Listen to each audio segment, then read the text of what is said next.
We've been looking at the history of immigration this week. It seems appropriate to conclude with modern data as well.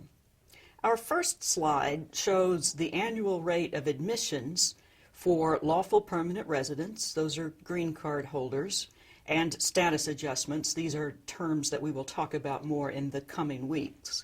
But what this shows you is in the thousands, the number of persons who have come to the United States with the right to live here permanently.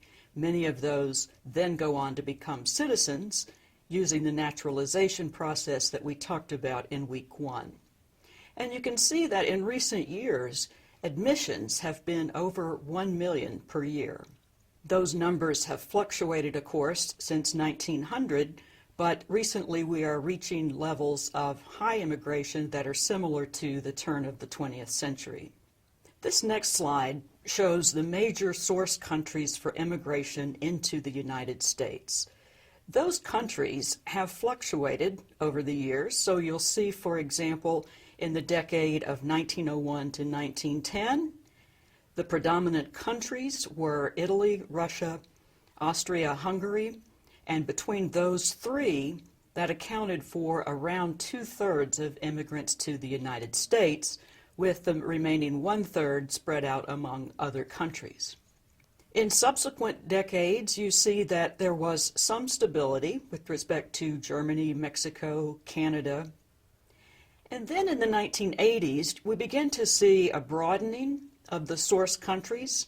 Mexico is still a predominant source country there, but you also see the Philippines, China, Dominican Republic, and India as important source countries as well.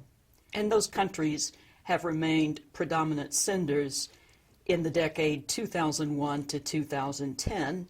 Mexico still accounts for the largest percentage of those, but there are also countries in Central America, Cuba, and then China, India, and the Philippines round out that group.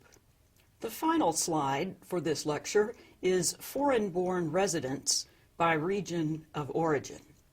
And you see here that we have some historical data going back to 1960 and through the present.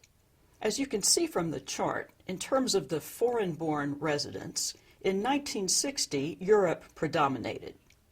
That number has gradually decreased, or at least that percentage has gradually decreased through the present, with Latin America increasingly represented. So these represent, again, foreign-born residents currently living in the United States by the region of origin. The number of foreign-born residents in the U.S. is at its highest level in U.S. history, reaching 40 million in 2010. That's about 13% of the U.S. population. In the coming weeks, we will explore modern immigration law. The preceding program is copyrighted by Emory University.